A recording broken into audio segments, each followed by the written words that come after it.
Hello students, polytechnic Libre learning में आप सभी का स्वागत है।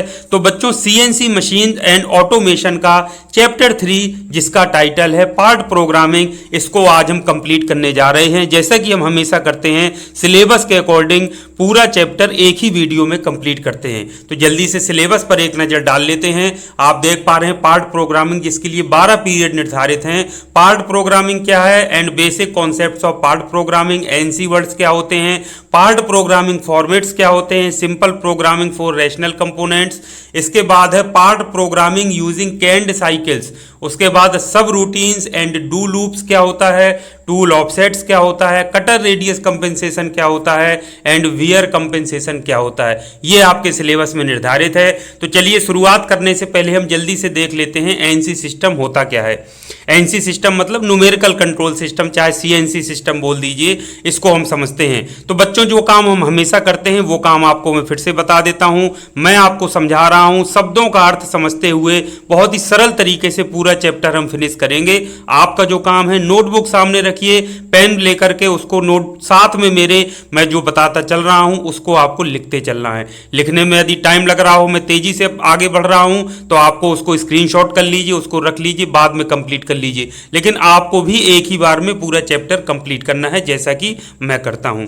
तो जल्दी से देख लेते हैं। एनसी सिस्टम का ये सिंपल सा चित्र है। ये सीएनसी मशीन है। सीएनसी मशीन टूल में आपको कोई भी हो सकता है, चाहे वो सीएनसी लेथ हो, चाहे सीएनसी मिलिंग मशीन हो। तो ये मशीन टूल है बच्चों। उसमें आपको पता है मशीन कंट्रोल यूनिट होती है, एमसीयू, जो कि हम पिछले चैप्टर में पढ़ चुके हैं। तो उसमें बच्चों आपको मशीन, आपको पता है सीएनसी मशीन जो होती है वो स्वचालित रूप से या ऑटोमेटिक काम करती है। तो बच्चों, उसमें कुछ निर्देशों को प्रविष्ट कराना पड़ता है प्रोग्राम के रूप में। एक प्रोग्राम बनाया जाता है, उसमें मशीन को सिंबल्स के द्वारा, संकेतों के द्वारा, अक्षरों और अंकों के समूहों के द्वारा एक प्रोग्राम बना करके एंट्री कर दी जाती है, और उसको पढ़ करके फिर क्या करती है, मशीन ऑपरेट होती है, पूरा फंक्शन करती है, और फिर जो भी कारखंड या वर्कपीस होता है उसको तैयार करती है।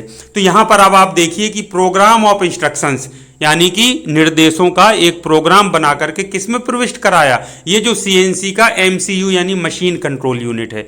तो बच्चों, अब इसी के बारे में हमको इसमें पढ़ना है कि ये पार्ट प्रोग्राम जिसको हम कह रहे हैं, या पार्ट प्रोग्रामिंग, ये क्या होता है, क्या इसके फॉर्मेट होते हैं, और ये सारी चीज़ों के हमको इस चैप्टर में पढ़ना है।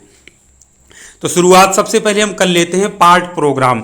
पार्ट प्रोग्रामिंग आपके सिलेबस में लिखा है। तो पार्ट प्रोग्रामिंग पढ़ने समझने से पहले पार्ट प्रोग्राम, तो यहाँ पार्ट से मतलब है अंग, मतलब जिसको बनाया जाना है सीएनसी मशीन में, और प्रोग्राम से मतलब है सीधा निर्देशों का एक समूह।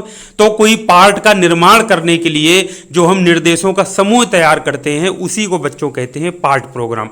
बिल्कुल शब्द से अर्थ समझ लीजिए। अब ये देखिए, परिभाषा मैंने सिंपल तरीके से लिखी है कि पार्ट प्रोग्राम निर्देशों का एक समूह यानी सेट ऑफ इंस्ट्रक्शंस है, जो सीएनसी मशीन को यह बताता है कि किसी पार्ट यानी कि अंग का निर्माण कैसे करना है।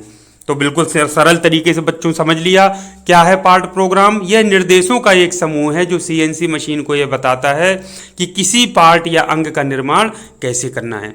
दूसरे शब्दों में, फिर और सरल शब्द में मैंने एक सेंटेंस में और लिख दिया है इसको, सीएनसी मशीन में किसी पार्ट या अंग के निर्माण हेतु तैयार किया गया निर्देशों का समूह ही पार्ट प्रोग्राम कहलाता है।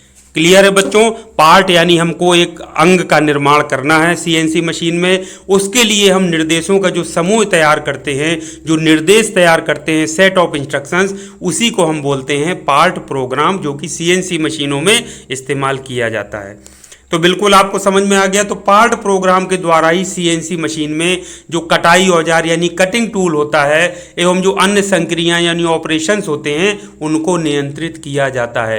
यानी जो पार्ट प्रोग्राम होता है उसमें सब लिखा होता है कि कटिंग टूल कैसे कटाई करेगा, जो अन्य ऑपरेशंस हैं वो कैसे होंगे, वो सब कुछ उसमें लिखा जाता है, और उसी के द्वारा फिर पूरी की पूरी कटिंग टूल हो, और चाहे वर्क पीस हो, और चाहे वो कोई भी ऑपरेशंस हो रहे हों, उनको नियंत्रित किया जाता है। किसके द्वारा बच्चों? पार्ट प्रोग्राम के द्वारा। अब ये पार्ट प्रोग्राम हेतु निर्देशों को जिस भाषा में लिखा जाता है उसे जी कोड के नाम से जाना जाता है। ये हम आगे पढ़ेंगे जी कोड एम कोड के द्वारा किस तरीके से प्रोग्राम बनाया जाता है, लेकिन शॉर्ट में इसमें भी मैं आपको बता देता हूं और इसको डिटेल में अभी हम आगे पढ़ेंगे। तो जी कोड क्या है, तो प्रत्येक कोड को एक अक्षर और संख्या द्वारा पहचाना जाता है। जैसे जी कोड को जी लिख दिया और 01 G02 बहुत सारे कोड होते हैं, मैं आगे अभी आपको बताऊंगा, ये सिर्फ समझने के लिए बता रहे हैं। तो जी कोड अक्षरों एवं संख्याओं का एक क्रम है जो सीएनसी मशीन को यह बताता है कि जैसे उदाहरण के लिए मशीन की अक्ष को कैसे घुमाना है, कितनी तेजी से घुमाना है, किस टूल का प्रयोग करना है यानी किस कटिंग टूल का प्रयोग करना है, इत्यादि चीज़ें ये उस सब प्रोग्राम में लिखी होती हैं। जी कोड के द्वारा हम उसको निर्देशों का समूह तैयार कर देते हैं और मशीन में प्रविष्ट कराते हैं। मशीन उसको समझती है और उसी हिसाब से सारे मूवमेंट या गतियां करती है। तो आपको समझ में आ गया जी कोड क्या है बच्चों, अक्षरों एवं संख्याओं का एक क्रम। देख अक्षर जी और उसके बाद संख्या 01 G02, इस तरीके से कोड बनाए जाते हैं। ये कोड क्या होते हैं हम आगे अभी पढ़ेंगे। तो यही कोड बताते हैं, जो कोड का हम प्रयोग करते हैं वो उसी हिसाब से मशीन निर्देशों को पढ़ करके काम करती है। मशीन की अक्ष को कैसे घूमना है, कितना तेजी से घूमना है, किस कटिंग टूल का प्रयोग किया जाएगा, कूलेंट ऑन होगा कि ऑफ, तो ये जी कोड एम कोड भी होते हैं, वो मैं आगे आपको बताऊंगा। कुछ सहायक संक्रियाओं के लिए एम कोड प्रयोग किए जाते हैं, तो वो हम आगे पढ़ेंगे। अब पार्ट प्रोग्राम से ही बना है पार्ट प्रोग्रामिंग। तो पार्ट प्रोग्राम बनाने की जो प्रक्रिया है वो पार्ट प्रोग्रामिंग कहलाएगी, जो सिलेबस में लिखा था। तो पार्ट प्रोग्राम आपने समझ लिया तो पार्ट प्रोग्रामिंग समझना आसान हो गया। तो सीएनसी मशीन में पार्ट प्रोग्राम यानी निर्देशों का समूह तैयार करने की जो प्रक्रिया है वही कहलाती है पार्ट प्रोग्रामिंग। तो बिल्कुल आपने सिंपल तरीके से समझ लिया। जब पार्ट प्रोग्राम समझ आ गया तो पार्ट प्रोग्रामिंग भी आपने समझ लिया कि सीएनसी मशीन में पार्ट प्रोग्राम यानी कि निर्देशों का समूह जो ऊपर पढ़ा वो जो तैयार करने की प्रक्रिया है वो कहलाती है पार्ट प्रोग्रामिंग। पार्ट प्रोग्रामिंग को दो प्रकार से किया जा सकता है। एक तो मैनुअली कर सकते हैं, हाथ द्वारा स्वयं से टाइप कर करके कोड हम टाइप करते जाएं और उसको लिखते जाएं फिर करते जाएं, तो इसमें समय अधिक लगता है और ये एक बहुत ही कॉम्प्लेक्स प्रोसेस है, जटिल प्रक्रिया है। बहुत जानकारी होना चाहिए, कौन सा कोड है, कब लिखना है, कहाँ लिखना है, कौन सा एम कोड प्रयोग करना है। और दूसरा एक तरीका होता है, बहुत सारे कैम सॉफ्टवेयर आते हैं, computer aided manufacturing, CAD CAM एक सब्जेक्ट आपने पढ़ा होगा सेकंड ईयर में। तो वो जो कैम सॉफ्टवेयर होते हैं वो क्या करते हैं, उसमें कई सॉफ्टवेयर ऐसे आते हैं हम डिजाइन भी कर सकते हैं पार्ट को, जो पार्ट हमको बनाना है, और फिर वो मशीन में सीएनसी मशीन में वो उसकी कैसे कटिंग होगी, कटिंग टूल कैसे मूव करेगा, वो सारा उसमें दिखाता है और उसी में वो जी कोड जनरेट कर देता है। बात समझ रहे हैं बच्चों। तो एक तो हाथ द्वारा हम बना सकते हैं पार्ट प्रोग्रामिंग और दूसरा कैम सॉफ्टवेयर के द्वारा ऑटोमेटिक हम ये जो पार्ट प्रोग्रामिंग है वो हम कर सकते हैं या पार्ट प्रोग्राम जनरेट कर सकते हैं। ऑटोमेटिक सॉफ्टवेयर ही आपको पूरा पार्ट प्रोग्राम जनरेट करके दे देता है। उसको पेन ड्राइव में ले जाइए और सीधे सीएनसी मशीन में लगा दीजिए, वर्क पीस को लगा दीजिए, वो पूरा पार्ट बना करके तैयार कर देगा। तो कैम सॉफ्टवेयर द्वारा यानी कंप्यूटर एडेड मैन्युफैक्चरिंग सॉफ्टवेयर आते हैं। जैसे मैं एक फ्री सॉफ्टवेयर का यूज किया करता हूं जिसका नाम है फ्री कैड। वो क्या करता है, डिजाइनिंग भी उसमें होती है और कैम का सारा फंक्शन और जी कोड सब सारा पूरा जो प्रोग्राम है वो जनरेट करके दे देता है। वो भी मैं आगे चल करके इस चैप्टर में नहीं, आगे आपको दिखाऊंगा, पूरी प्रोसेस भी बताऊंगा और वो सॉफ्टवेयर कैसे यूज करना है वो भी मैं आपको जरूर बताऊंगा। तो कैम सॉफ्टवेयर द्वारा इसमें तेज गति एवं आसानी से पार्ट प्रोग्राम को बनाया जा सकता है। एक बार पार्ट प्रोग्राम बन जाने के बाद इसे फिर सीएनसी मशीन में लोड कर दिया जाता है। जब ऑटोमेटिक कैम सॉफ्टवेयर ने बना दिया हमको पार्ट प्रोग्राम, जी कोड एम कोड सब उसमें लिखे हैं, मैंने बताया पेन ड्राइव में लीजिए, सीएनसी मशीन में जाकर के लोड कर दीजिए, सीधे ट्रांसफर कर दीजिए। तो मशीन फिर क्या करती है, उस सीएनसी मशीन प्रोग्राम को पढ़ती है तथा प्रोग्राम में दिए गए निर्देशों को फिर वो क्या करती है, संपादित करती है। अब क्या है, प्रोग्राम में दिए गए निर्देशों के अनुसार सीएनसी मशीन अपनी अक्षों को घुमाएगी। जो निर्देश आपने कोड लिखे होंगे उसमें पार्ट प्रोग्राम में, उसी के अनुसार मशीन अपनी अक्षों को घुमाएगी, स्पिंडल को घुमाएगी, कम ज़्यादा कितनी गति में घुमाना है। पार्ट अंग निर्माण के लिए अपने टूल्स का उपयोग करेगी कि कौन सा टूल्स इस्तेमाल करना है, यानी किस टूल के द्वारा कटिंग ऑपरेशन करना है। पार्ट प्रोग्रामिंग एक जटिल प्रक्रिया है बच्चों, लेकिन सीएनसी मशीनों में अंग निर्माण हेतु यह क्या है, बहुत ही आवश्यक है। इसके बिना सीएनसी मशीनें काम नहीं कर सकती हैं। तो यदि हम जी कोड की अच्छी समझ रखें और प्रभावी पार्ट प्रोग्राम लिखने की क्षमता हो तो सीएनसी मशीनिस्ट मतलब जो सीएनसी मशीन को ऑपरेट करता है उसे मशीनिस्ट बोला जाता है। तो सीएनसी मशीन मशीनिस्ट जटिल अंगों यानी पार्ट्स को जल्दी और कुशलता से बना सकता है यदि उसे जी कोड की अच्छी समझ है और वो प्रोग्राम लिखने की उसके अंदर क्षमता है, तो वो जटिल अंगों को भी जल्दी और कुशलता से बना सकते हैं। अब बच्चों सीएनसी पार्ट प्रोग्रामिंग के लाभ क्या हैं, advantages of using part programming. एक तो यथार्थता में वृद्धि होती है, इंक्रीज्ड एक्यूरेसी बढ़ जाती है। तो सीएनसी मशीनें बड़ी सटीकता के साथ गतियों को दोहरा सकती हैं, बार बार गति दोहराना है, बार बार कोई ऑपरेशन करना है, इससे क्या होता है कि बहुत सटीक तरीके से उसको बनाता है और एक्यूरेसी बढ़ जाती है जो भी बनने वाला पार्ट होता है। उत्पादकता में वृद्धि होती है यानी इंक्रीज्ड प्रोडक्टिविटी। सीएनसी मशीनें मैनुअल मशीनों की तुलना में या कन्वेंशनल मशीनें को कहना चाहिए तुलना में बहुत तेजी से काम कर सकती हैं। जब बहुत तेजी से कम समय में हाई एक्यूरेसी के साथ प्रोडक्शन होगा तो उत्पादकता में यानी प्रोडक्टिविटी में वृद्धि होनी ही होनी है। तीसरा है लागत में कमी यानी रिड्यूस्ड कॉस्ट। ये कैसा है, कुशल श्रमिक की आवश्यकता को समाप्त करके और स्क्रैप सामग्री, स्क्रैप इसमें निकलता ही नहीं, जैसा प्रोग्राम बना है उसी हिसाब से बिल्कुल परफेक्ट वो पार्ट बना करके तैयार करता है। तो इस सामग्री की मात्रा को कम करिए, जब स्क्रैप कम होगा तो सीएनसी मशीनों में क्या है, लागत कम करने में मदद कर सकती हैं। और चौथा है गुणवत्ता में वृद्धि यानी कि इम्प्रूव्ड क्वालिटी। तो मशीनें, सीएनसी मशीनें लगातार विमाओं और सतह परिष्करण के साथ अंगों का उत्पादन करके अंगों की गुणवत्ता में सुधार कर सकती हैं। तो बिल्कुल सटीक विमाओं का जो पार्ट है या उत्पाद है वो बनता है और सतह परिष्करण बहुत अच्छी होती है, सरफेस फिनिश, तो उससे क्या होता है, कहीं ना कहीं क्वालिटी में वृद्धि होती है। तो ये एडवांटेजेस थे कुछ। अब ये बच्चों देखिए, समझिए पहले हेडिंग को, सीएनसी मशीन में पार्ट प्रोग्रामिंग के सामान्य चरण। सीएनसी मशीनों में पार्ट प्रोग्रामिंग हम कैसे करते हैं, common steps involve in part programming for CNC machines. तो थोड़ा बहुत तो आपने समझ लिया होगा, बाकी स्टेप बाय स्टेप हम समझते हैं। सीएनसी मशीनों में पार्ट प्रोग्रामिंग के जो चरण हैं वो निम्नवत हैं। पहला चरण या स्टेप है जिसको हम स्टेप कह रहे हैं, चरण को चरण 1 या स्टेप 1 आप बोलिए।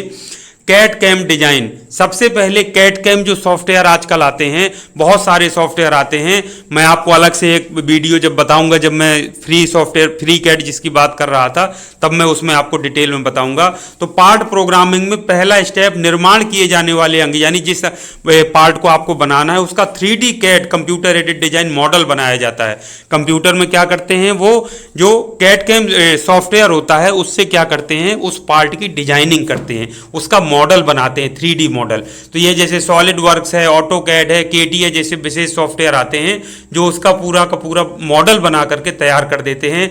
जो उत्पाद आप अंग निर्माण करना है बिल्कुल उसी की तरह देखने में लगता है, आप उसके घुमा करके आप उसको देख सकते हैं डिफरेंट डायरेक्शन से। फिर एक बार कैड मॉडल बन जाने के बाद कैम कंप्यूटर एडेड मैन्युफैक्चरिंग। तो ये अलग अलग भी कई सॉफ्टवेयर आते हैं, जैसे डिजाइनिंग के लिए अलग सॉफ्टवेयर आते हैं, कैम के सॉफ्टवेयर अलग आते हैं, और कुछ सॉफ्टवेयर ऐसे होते हैं जो दोनों का काम करते हैं। मैंने बताया ना फ्री कैड जैसे है, तो वो बिल्कुल फ्री है, उसका नाम ही फ्री कैड है। तो वो डिजाइनिंग भी उसी में आप कर सकते हैं और उसी में आप क्या कर सकते हैं, सिमुलेशन भी या जी कोड भी जनरेट कर सकते हैं, यानी कि पार्ट प्रोग्रामिंग भी आप उसी में कर सकते हैं। तो ये बहुत अच्छा सॉफ्टवेयर है। तो कैम में फिर क्या कर सकते हैं, उसका उपयोग करके टूल पाथ बनाने। टूल पाथ का मतलब होता है टूल किस रास्ते से होकर गुजरेगा, कैसे जाएगा। तो वो भाई जैसी आकृति बनानी होगी तो वही तो वो हमको आपको पार्ट प्रोग्रामिंग में लिखना है कि टूल ऐसे जाए, कट काटे फिर ऐसे जाए, इतनी दूरी पर जाए। तो वो टूल पाथ बनाने और सीएनसी पार्ट प्रोग्राम बनाने के लिए किया जाता है। तो पहला स्टेप बच्चों क्या है, कैड कैम डिजाइन, यानी कैड में हमने डिजाइन बनाई और कैम में हमने क्या किया, पार्ट प्रोग्रामिंग ऑटोमेटिकली जनरेट कर लिया। जैसा मॉडल बना होगा बच्चों, 3D मॉडल जो बन जाता है उसी के हिसाब से वो कैम सॉफ्टवेयर क्या करता है, पूरा का पूरा जो पार्ट प्रोग्राम है वो बना करके तैयार कर देता है। जो जी कोड एम कोड उसमें सब लिखे रहते हैं। तो पहला स्टेप हो गया। दूसरा स्टेप होता है टूल का चयन करना, यानी टूल सिलेक्शन। तो उसका अगला चरण होता है कि कटिंग टूल। कटिंग टूल के लिए टूल बहुत सारे उपलब्ध होते हैं, उनमें से कोई एक बेस्ट जो सबसे उपयुक्त कटिंग टूल होता है उसका चयन किया जाता है। तो कटिंग टूल का चयन करते समय पदार्थ कौन सा यूज करना है आपको, पार्ट की जियोमेट्री यानी ज्योमेट्री कैसी है और मशीनिंग की आवश्यकताएं कैसी, इन कारकों को ध्यान में रख करके कटिंग टूल के साइज, शेप और कटिंग पैरामीटरों को सीएनसी मशीनों में प्रविष्ट किया जाता है। तो ये बहुत महत्वपूर्ण चरण है, टूल का चयन करना यानी कटिंग टूल का चयन करना। तीसरा स्टेप है बच्चों पार्ट प्रोग्रामिंग करना।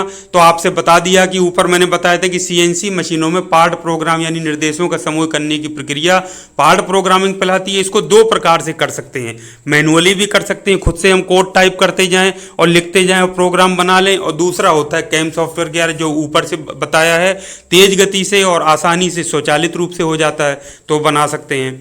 चौथा स्टेप है सिमुलेशन एवं वेरिफिकेशन। सिमुलेशन का मतलब आप समझिए कि जो चीज़ वास्तव में जैसे बाहर हो रही है, जैसे आपको पता है कोई पाइप है उसमें से पानी प्रवाहित हो रहा है, तो कंप्यूटर में हम एक पाइप बनाएं और उसमें पानी प्रवाहित करें तो वो कहलाता है सिमुलेशन, यानी सिमुलेट करके या जीवंत करके कोई चीज़ देखना।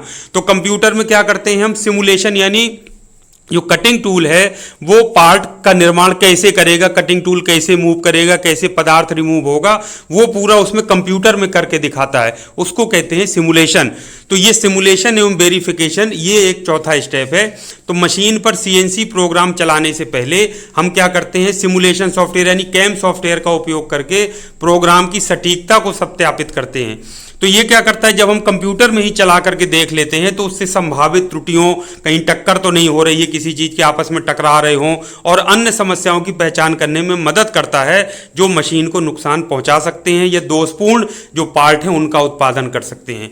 आप समझ रहे हैं। तो एक्चुअल मतलब पार्ट बनाने से पहले है कि हम प्रोग्राम सीधे बन गया निकालें और सीधे सीएनसी में लगा करके हम लोड कर दें, पार्ट को बनाना शुरू कर दें, ऐसा नहीं करते हैं। हम सिमुलेशन उसकी देख लेते हैं कंप्यूटर में कि कटिंग टूल कैसे काटेगा और कैसे उत्पाद बन करके पार्ट बन करके तैयार होगा। तो कंप्यूटर में देखने जब हम सारा चीज़ देख लेते हैं और संतुष्ट हो जाते हैं कि कोई दोष या त्रुटि नहीं है, कहीं टक्कर नहीं हो रही है, कोई कहीं से एरर की संभावना नहीं है, तो फिर हम फाइनल जब हम सत्यापन कर लेते हैं तब फिर फाइनल लोड किया जाता है पार्ट प्रोग्राम को, किसमें, सीएनसी मशीन में, और वर्क पीस को लगाया जाता है या पार्ट को लगाया जाता है। तो सिमुलेशन एवं वेरिफिकेशन में बच्चों आपने समझ लिया, कैम सॉफ्टवेयर का प्रयोग करके हम सिमुलेशन करके देखते हैं जिससे संभावित त्रुटियों, टक्करों या अन्य समस्याओं का पता चल जाता है और उससे हम क्या कर सकते हैं, उसका निवारण कर लेते हैं, और सब ठीक है तो कोई बात नहीं, फिर सीधे पेन ड्राइव में लेते हैं और सीएनसी मशीन में लोड कर देते हैं। अब है पांचवा, जब सब ठीक है तो सेटअप एवं क्रियान्वयन। उसको क्या करते हैं, एक बार सीएनसी प्रोग्राम सत्यापित होने के बाद कि सब ठीक है, कोई दोष नहीं है, इसे मशीन पर लोड किया जा सकता है, सीएनसी मशीन पर, और इसका क्या है, परफॉर्म किया जा सकता है। तो ये मशीन ऑपरेटर को ये सुनिश्चित करना चाहिए कि वर्क पीस सुरक्षित रूप से जकड़ा है, मतलब पार्ट जो बनाना है वो सुरक्षित रूप से जकड़ा गया है और काटने के उपकरण ठीक से लगे हुए हैं तथा मशीनिंग प्रक्रिया शुरू करने से पहले सभी सुरक्षा सावधानियां बरती जा रही हैं। तो ये सेटअप पूरा करते हैं उसको और उसको फिर एग्जीक्यूट कराते हैं। ठीक है बच्चों, ये पांचवा स्टेप है।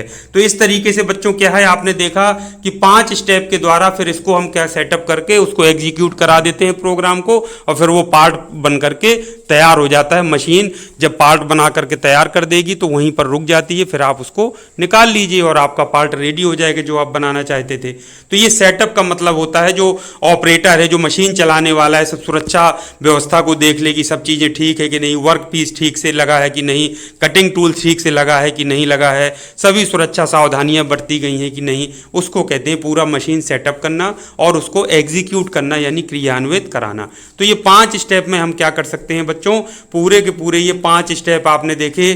किसके लिए बच्चों देखे, आपने ये 5 स्टेप देखे हैं सीएनसी मशीन में पार्ट प्रोग्रामिंग के सामान्य चरण, यानी सीएनसी मशीन के लिए हम पार्ट प्रोग्रामिंग कैसे कर सकते हैं, कैड कैम डिजाइन करके, दूसरे नंबर में टूल का चयन करके यानी टूल सिलेक्शन, तीसरे नंबर में पार्ट प्रोग्रामिंग, चौथा है आपका सिमुलेशन एवं वेरिफिकेशन के, और फिर पांचवा है सेटअप और क्रियान्वित करके फिर हम पार्ट बना सकते हैं। तो ये पार्ट प्रोग्रामिंग की पूरी प्रोसेस है जो सीएनसी मशीन में की जाती है। अब पार्ट प्रोग्रामिंग के आधारभूत कॉन्सेप्ट कुछ हैं, यानी basic concepts of part programming. तो सीएनसी मशीनों के लिए पार्ट प्रोग्रामिंग की कुछ बुनियादी आधारभूत अवधारणाएं हैं, वो निम्नवत हैं। पहला है, इसमें सबसे महत्वपूर्ण है जी कोड। जी से तात्पर्य यहाँ है जियोमेट्री से, जियोमेट्री मतलब होता है ज्यामिति, सीधी बात है। तो जी कोड का मतलब जियोमेट्रिक कोड, फुल फॉर्म कई बार वाइवा वगैरह में इंडस्ट्री में पूछ लेते हैं जी कोड का फुल फॉर्म क्या होता है, तो बता दीजिए जियोमेट्रिक कोड। अब जियोमेट्री से भाई अब आप समझिए जो कारखंड जो आप पार्ट बना रहे हैं या कारखंड कह लीजिए या उसी को वर्क पीस कह लीजिए, तो उसकी ज्यामिति कैसी है, वो क्या किस आकार आकृति का है, तो वही कोड यानी उसके आकार और आकृति देने के लिए यानी टूल कहां से कहां को मूव करेगा जाएगा वही निर्देश देने के लिए जी कोड का प्रयोग किया जाता है। इसलिए इसको कहते हैं जियोमेट्रिक कोड, यानी कि उसकी पार्ट की या फिर वर्क पीस या कारखंड की ज्योमेट्री को निर्धारित करने के लिए कोड तैयार किए जाते हैं। ठीक है बच्चों, इसलिए इसको कहते हैं जी कोड यानी जियोमेट्रिक कोड। तो जी कोड सीएनसी मशीनों को प्रोग्राम करने के लिए इस्तेमाल की जाने वाली एक भाषा है, लैंग्वेज है। ये याद रखिए, जी कोड क्या है, एक लैंग्वेज है जिसमें हम प्रोग्राम लिख रहे हैं। पार्ट प्रोग्रामिंग करने के लिए किस लैंग्वेज का प्रयोग कर रहे हैं, जी कोड का। और जी कोड मैंने आपसे बता दिया क्या होता है, इसमें अक्षर जी का प्रयोग और उसके साथ में अंकों का 01 02 G01 G02 ऐसे प्रयोग होता है। तो क्या है, मशीनों को प्रोग्राम करने के लिए एक भाषा या लैंग्वेज है। इसमें कोड की एक श्रृंखला होती है जो विभिन्न निर्देश जैसे स्थानांतरण यानी मूवमेंट, गति और टूल चयन इत्यादि का कार्य करती है। इसमें जो पूरा है क्या होते हैं, एक श्रृंखला होती है, विभिन्न प्रकार के निर्देश होते हैं जो बताते हैं कि स्थानांतरण कैसे होगा यानी मूवमेंट कैसे होगा, गति कैसे होगी, स्पिंडल की गति कितनी होगी, टूल का चयन कैसे किया जाएगा, ये सब उसमें बताया जाता है। प्रत्येक कोड को एक अक्षर और संख्या द्वारा पहचाना जाता है, जैसे G01 या G02। G मतलब जियोमेट्रिक कोड और 01 मतलब अंक लगा होता है। अब ये G01 G02 या G96 या कुछ ऐसे है तो वो क्या है, वो हम आगे पढ़ेंगे, वो पूरा बहुत लंबी एक श्रृंखला होती है। अब विभिन्न कोड्स को एक प्रोग्राम बनाने के लिए संयोजित किया जाता है। सभी प्रकार के कोड हो गए तो लाइन वाइज उनको क्या करता है, लिख लिया जाता है, उनको संयोजन कर लिया जाता है जो सीएनसी मशीन को बताता है कि कटिंग टूल और वर्क पीस को कैसे गति कराया जाए। वो जो निर्देश आप लिख देते हैं प्रोग्राम में, पार्ट प्रोग्राम में जी कोड के माध्यम से या उसमें एम कोड का भी प्रयोग किया जाता है, तो वो फिर कोड मशीन को बताते हैं और मशीन उन्हीं कोड्स के हिसाब से मूवमेंट करती है, कटाई का कार्य करती है, कारखंड में जो भी ऑपरेशन करना है, कोई भी गतियां करनी है, स्पिंडल कितनी गति से घूमेगा, कौन से कटिंग टूल का यूज होगा, वो सब बताता है और उसी हिसाब से फिर पार्ट तैयार किया जाता है। दूसरा इसमें महत्वपूर्ण स्टेप है, पहला जी कोड, दूसरा निर्देशांक प्रणाली, कोऑर्डिनेट सिस्टम इसको कहते हैं। तो बच्चों सीएनसी मशीनें क्या है, कटिंग टूल और वर्क पीस की स्थिति और गति को परिभाषित करने के लिए एक निर्देशांक प्रणाली यानी कोऑर्डिनेट सिस्टम का उपयोग करती है। कोऑर्डिनेट सिस्टम आप सभी जानते हैं, जैसे एक्स वाई जेड हम करते हैं तो उसमें 0 0 होता है ऑरिजिन, फिर एक्स में इतनी दूरी जाना है, वाई, तो ये तो बहुत जरूरी चीज है भाई, कितनी दूरी टूल ट्रेवल करेगा, कहाँ से ट्रेवल करेगा, तो निर्देशांक तो पता होना चाहिए बच्चों कि जैसे x में दिखाना है कि 10 जाए तो 10 और y में 0 तो 10,0 हम लिख देते हैं, z में 0, तो ये सारी चीजें क्या हैं, इस तरीके से आपको पता है निर्देशांक जिसको कोऑर्डिनेट सिस्टम कहते हैं उसके द्वारा दर्शाया जाता है और मैथ्स में आपने पढ़ा भी होगा। तो सीएनसी मशीनिंग में उपयोग की जाने वाली जो सबसे आम निर्देशांक प्रणाली या कोऑर्डिनेट सिस्टम है वो कार्टेशियन कोऑर्डिनेट्स कहते हैं, जैसे एक्स वाई जेड अक्षों का जिसमें प्रयोग किया जाता है।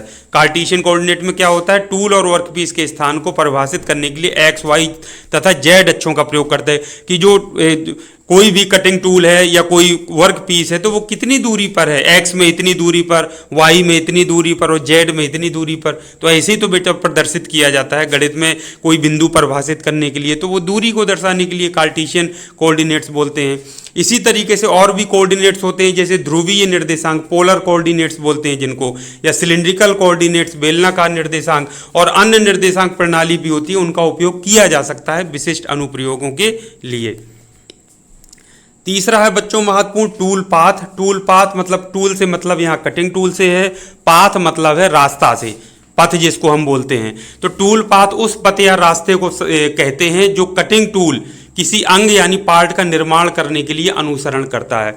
यानी टूल पाथ से मतलब है कटिंग टूल मशीन जो पार्ट है उसके निर्माण के लिए जिस पथ या रास्ते का अनुसरण करता है या जिस पथ या रास्ते से होकर जाता है तो उसको कहते हैं टूल पाथ। इसमें नाम से ही, शब्द से ही अर्थ निकल कर या टूल से मतलब कटिंग टूल और पाथ का मतलब होता है रास्ता यानी पथ, यानी जिस रास्ते से होकर कटिंग टूल कैसे कटाई कर रहा है, ये ज्योमेट्री कैसी है उसकी पार्ट की, तो वही उसका कहलाता है टूल पाथ। तो टूल पाथ कैसे होकर के जाएगा, कहाँ से होकर जाएगा, ये कैसे निर्धारित होगा? पार्ट प्रोग्राम से। जैसा आपने लिखा होगा पार्ट प्रोग्रामिंग में या एक्स में इतनी दूरी जाए, वाई में इतने, जेड में ऐसे, वैसे वो घूमता रहेगा। या कोई किस तरीके से, मान लीजिए कोई सर्कुलर मूवमेंट लेना है या कोई वृत्ताकार कोई काटना है तो वो ऐसे काटेगा, तो वो टूल पाथ कहलाता है। तो टूल पाथ या पथ उस रास्ते को कहते हैं या संदर्भित करता है जो कटिंग टूल किसी अंग या पार्ट के निर्माण के लिए अनुसरण करता है।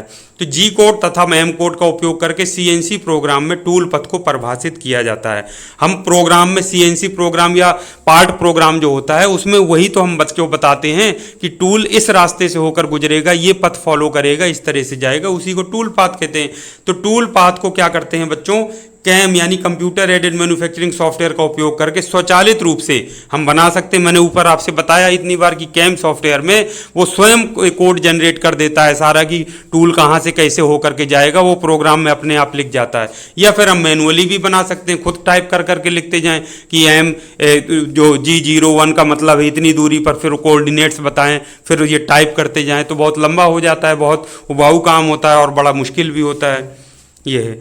चौथा है बच्चों कटिंग पैरामीटर्स। कटिंग पैरामीटर्स का मतलब, पैरामीटर को हिंदी में प्राचल कहते हैं, और कटिंग मतलब काटने के लिए जो ऐसे कारक हैं जो कटिंग ऑपरेशन को प्रभावित करते हैं। जैसे कटिंग स्पीड हो गया, ये एक कटिंग पैरामीटर है। फीड रेट यानी भरण दर जिसको कहते हैं हिंदी में, और कटाई की गहराई यानी डेप्थ ऑफ कट।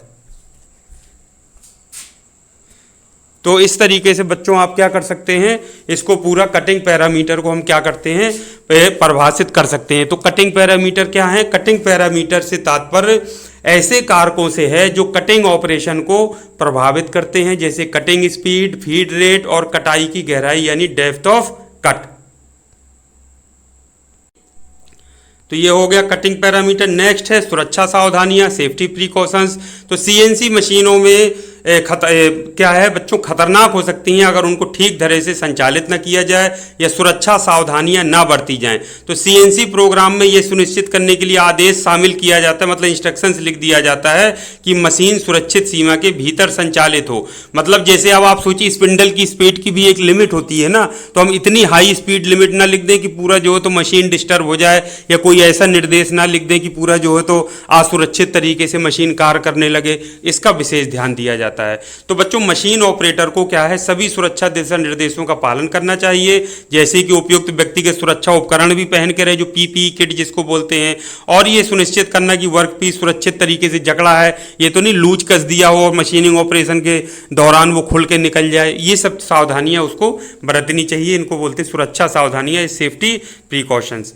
तो ये है बच्चों जो टॉपिक हो गया, 5 चीज़ें हमने पढ़ी हैं। इसमें क्या आपकी हेडिंग थी फिर से मैं बता देता हूँ। हेडिंग आपकी है आपकी कि किस पार्ट प्रोग्रामिंग के आधारभूत कॉन्सेप्ट यानी basic concept of part programme. Part programming में कुछ महत्वपूर्ण जो है तो कॉन्सेप्ट आते हैं जिनको समझना जरूरी है। आपने पढ़ा जी कोड, दूसरा आपने बच्चों पढ़ा है निर्देशांक प्रणाली। आप समझ गए कि कैसे भाई मूव करेगा वो निर्देशांक प्रणाली, जब तक नहीं होगी बताएगा नहीं कितनी दूरी कहाँ से कहाँ को जाना है। और तीसरा है बच्चों आपका इसमें टूल पाथ क्या होता है, वो मैंने बताया कि टूल जिस रास्ते से होकर के गुजरता है कटिंग टूल, उसी को टूल पाथ कहते हैं, और ये जी कोड के द्वारा परिभाषित किया जाता है पार्ट प्रोग्राम में। और कटिंग पैरामीटर बताए जो कटाई को या कटिंग को क्या करते हैं, प्रभावित करते हैं, जैसे cutting speed, feed rate, cut के डेप्थ ऑफ कट इत्यादि। और सुरक्षा सावधानियां, ये बहुत जरूरी है। सुरक्षा सावधानियां उसमें शामिल करते हैं कि हाँ भैया इतनी हर चीज़ लिमिट में रहे, कोई चीज़ हम ऐसा ना लिख दें प्रोग्राम में, पार्ट प्रोग्राम में कि वो लिमिट से बाहर चली जाए और असुरक्षित कोई इस तरीके की चीज़ पैदा हो जाए या हो जाए। तो सुरक्षा का विशेष ध्यान देना चाहिए। नेक्स्ट बच्चों शब्द जो आपके सिलेबस में लिखा है वो लिखा है एनसी वर्ड्स। तो इसको हम ऐसे समझ सकते हैं, एनसी मतलब न्यूमेरिकल कंट्रोल से है। तो एनसी से संबंधित शब्द या न्यूमेरिकल कंट्रोल से कुछ महत्वपूर्ण शब्द होते हैं जिनको जानना आपके लिए जरूरी है। तो एनसी शब्द सीएनसी मशीनों के लिए पार्ट प्रोग्रामिंग में उपयोग किए जाने वाले एक विशिष्ट शब्द होते हैं। तो यहाँ कुछ सामान्य एनसी शब्द तथा उनकी परिभाषाएं दी गई हैं। तो एनसी सिस्टम में कौन से सामान्य शब्द हैं जो एनसी वर्ड्स जिनको बोलते हैं यूज होते हैं? एक तो आपने ऊपर पढ़ा कोऑर्डिनेट सिस्टम। तो कोऑर्डिनेट सिस्टम भी 2 प्रकार के यूज किए जाते हैं। एक तो निरपेक्ष निर्देशांक यानी एब्सोल्यूट कोऑर्डिनेट्स इसको कहते हैं, इसमें नाम से ही पता, निरपेक्ष मतलब जो 0 0 से शुरू हो। तो निरपेक्ष निर्देशांक मशीन के मूल बिंदु यानी ओरिजिन पॉइंट के सापेक्ष कटिंग टूल या वर्क पीस की स्थिति को संदर्भित करते हैं या बताते हैं। तो निरपेक्ष निर्देशांक आमतौर पर x, y तथा z निर्देशांक के सेट का उपयोग करके परिभाषित किए जाते हैं। तो 0 0 से मशीन के मूल बिंदु जो होता है यानी 0 0 मशीन का जहां से माना जाता है, वहां से फिर x इतना, y इतना, z इतना, वो निर्देशांकों के सेट का उपयोग करके परिभाषित किए जाते हैं। वो कहलाते हैं निरपेक्ष निर्देशांक यानी कि एब्सोल्यूट कोऑर्डिनेट्स। दूसरा एक होता है बच्चों वृद्धिशील निर्देशांक, मतलब इंक्रीमेंटल कोऑर्डिनेट्स बोलते हैं। इसमें क्या होता है, जैसे एक पॉइंट आ गया, अब अगला पॉइंट कहाँ से कैलकुलेट होगा, पिछले वाले से, फिर उसके अगला वाला पिछले वाले से, मतलब वहां से अगले आगे उसमें वृद्धि होती जा रही है, यानी वो अगला जो पॉइंट है वो अपनी पिछली स्थिति के आधार पर परिभाषित किया जाता है, ना कि मूल बिंदु से। तो ये वृद्धिशील नाम से पता चल रहा है कि वृद्धिशील निर्देशांक कटिंग टूल या वर्क पीस की पिछली स्थिति के सापेक्ष स्थिति को संदर्भित करता है या बताता है, यानी पिछली स्थिति के आधार पर। जैसे एक उदाहरण में देता हूं, ये जैसे एक पॉइंट आपने बनाया तो नेक्स्ट इसी के आधार पर परिभाषित होगा कि दूसरा कहां जाएगा, फिर अगला जो बनेगा वो इससे देखा जाएगा और अगला इससे देखेगा, यानी हर पॉइंट जो आगे जाएगा वो कहां से देखेगा, अपने पिछले वाले से। तो वृद्धिशील निर्देशांक कटिंग टूल या वर्क पीस की पिछली स्थिति के सापेक्ष स्थिति को संदर्भित करता है। और इसमें देखिए जो निरपेक्ष कोऑर्डिनेट्स हैं, तो मान लीजिए ये 0 0 कोऑर्डिनेट्स हैं, तो जो भी पॉइंट्स होंगे वो यहीं से लेगा, एक पॉइंट बना, अगला जो पॉइंट बनेगा वो इससे न लेकर वो यहीं से देखेगा कि यहां से जाना है। तो यहां से सारे जो मेजरमेंट है वो कहां से करेगा, जो मूल बिंदु है मशीन का या फिर ऑरिजिन पॉइंट है। तो ये दोनों का आप समझ गए होंगे। तो जो वृद्धिशील निर्देशांक अक्सर जटिल आकृतियां और रूपरेखाओं के लिए उपयोग किए जाते हैं। अब एक शब्द है अगला रैपिड ट्रेवर्स, इनको समझना बहुत जरूरी। रैपिड मतलब होता है तीव्र या त्वरित, हिंदी में समझें। ट्रेवर्स मतलब होता है एक स्थान से दूसरे स्थान तक जाना। तो रैपिड ट्रेवर्स का मतलब आप समझ गया कि बहुत तीव्र गति से, मतलब उसको एक कटिंग टूल को जैसे जल्दी से एक स्थिति से दूसरी स्थिति में लाना। तो रैपिड ट्रेवर्स से तात्पर्य कटिंग टूल या फिर वर्क पीस को बिना किसी मशीनिंग ऑपरेशन के, मशीनिंग ऑपरेशन मान लीजिए नहीं हो रहा है और हमको जल्दी से दूसरी स्थिति में लाना है, तो रैपिड ट्रेवर्स का प्रयोग किया जाता है। तो तीव्र गति से क्या है, नई स्थिति में लाया जाता है, उसी को बोलते हैं रैपिड ट्रेवर्स। तो रैपिड ट्रेवर्स से तात्पर्य कटिंग टूल या वर्क पीस को बिना किसी मशीनिंग ऑपरेशन के, जब मशीनिंग ऑपरेशन ना हो रहा हो उसके बिना तीव्र गति से नई स्थिति में लाया जाता है। तो रैपिड ट्रेवर्स का उपयोग टूल या वर्क पीस को जल्दी से नए स्थान पर लाने के लिए किया जाता है। रैपिड का मतलब समझ गए, तीव्र या त्वरित गति से, और ट्रेवर्स का मतलब होता है एक स्थान से दूसरे स्थान तक जाना या स्थिति बदलना। अगला है बच्चों फीड रेट। आप सभी जानते हैं भरण दर शुद्ध हिंदी में बोलते हैं, लेकिन आप फीड रेट ही यूज करिए। भरण फीड दिया जाता है ना बच्चों, तो ये फीड रेट में क्या इसकी दर होगी, फिर रेट क्या होगा, फीड रेट, उस हिसाब से वर्क पीस में फीड देने के लिए प्रयोग की गई स्पीड को फीड दर कहते हैं। तो इसको इंचेस पर मिनट यानी आईपीएम में या फिर मिलीमीटर प्रति मिनट में व्यक्त किया जाता है और उसी हिसाब से फीड दिया जाता है। एक होता है स्पिंडल स्पीड। स्पिंडल स्पीड से तरफ स्पिंडल किस स्पीड से घूम रहा है उसको स्पिंडल स्पीड कहते हैं। स्पिंडल गति से तात्पर्य मशीन के स्पिंडल के घूर्णन से है कि वो कितनी स्पीड से घूमेगा, तो जो कि कटिंग टूल की कटाई की गति को निर्धारित करता है। तो स्पिंडल की जो गति है वो चक्र प्रति मिनट यानी आरपीएम में निर्धारित की जाती है कि जो स्पिंडल है वो कितने आरपीएम में घूमेगा, यही कहलाता है स्पिंडल की गति। ये बड़ा महत्वपूर्ण है बच्चों। टूल ऑफसेट क्या होता है, इसको ध्यान से समझिएगा। टूल से यहाँ तात्पर्य कहीं भी टूल शब्द है, इसका मतलब है कटिंग टूल की बात हो रही है, और ऑफसेट का मतलब होता है दूरी। तो टूल ऑफसेट का मतलब है, तात्पर्य है कि कटिंग टूल तथा वर्क पीस के बीच की दूरी से है। टूल ऑफसेट किसको बोलते हैं, टूल ऑफसेट बोलते हैं कि कटिंग टूल, उसी में लिखा है टूल का मतलब कटिंग टूल कितनी दूरी पर स्थित है कारखंड से, यानी वर्क पीस से या फिर पार्ट से। वर्क पीस को हिंदी में कहते हैं कारखंड, और उसी को हम पार्ट भी कह सकते हैं, अंग, यानी जिसको हम बना रहे हैं। तो इसमें परेशान मत होइएगा, ये माइंड में जरूर बना करके रखिएगा।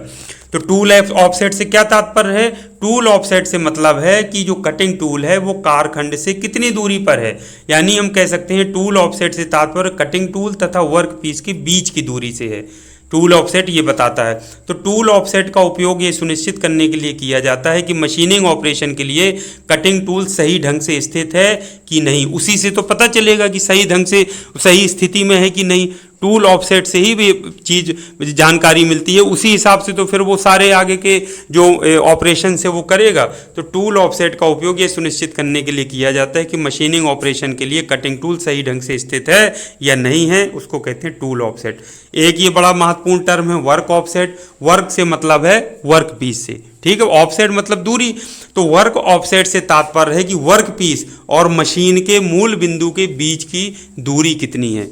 तो वर्क ऑफसेट से तात्पर्य वर्क पीस की मशीन के मूल बिंदु से, ये ध्यान रखिएगा। अगर आप वर्क पीस और फिर आप वही कटिंग टूल बोल देंगे तो वो तो वही सेम ऊपर वाला हो गया। तो ये किससे वर्क ऑफसेट कहाँ से दूरी ली जाती है वर्क पीस की? मशीन के ओरिजिन से या मशीन के मूल बिंदु से। तो वर्क ऑफसेट से तात्पर्य वर्क पीस और मशीन के यानी सीएनसी मशीन के मूल बिंदु के बीच की दूरी से है। तो वर्क ऑफसेट का उपयोग यह सुनिश्चित करने के लिए किया जाता है कि मशीनिंग ऑपरेशन के लिए वर्क पीस सही ढंग से स्थित है कि नहीं है, तो उसको कहते हैं वर्क ऑफसेट।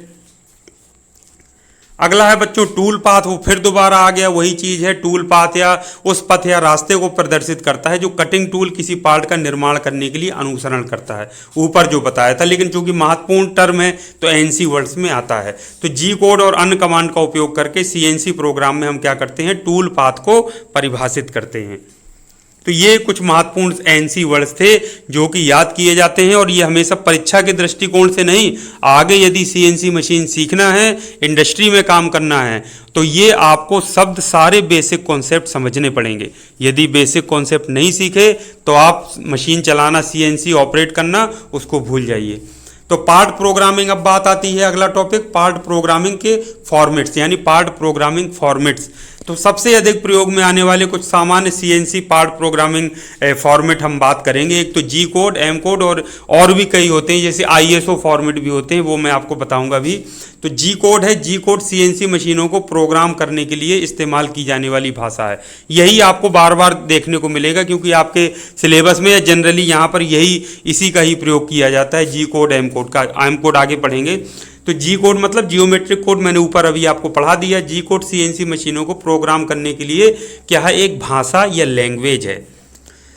इसमें कोड की एक श्रृंखला होती है जो विभिन्न कमांड जैसे संचालन यानी मूवमेंट, गति और टूल चयन का कार्य करती है। ठीक है बच्चों। अब ये प्रत्येक कोड यानी कमांड का मतलब होता है निर्देश। तो प्रत्येक कोड को एक अक्षर द्वारा यानी जी द्वारा, जैसे मैंने बताया ना जियोमेट्रिक कोड है तो जी कोड है तो जी और संख्या द्वारा पहचाना जाए, G01 और G02 या G10, G15, G96 ऐसे सब लिखा जाता है। तो जी अक्षर होता है, उसके बाद संख्याएं लिखी होती हैं।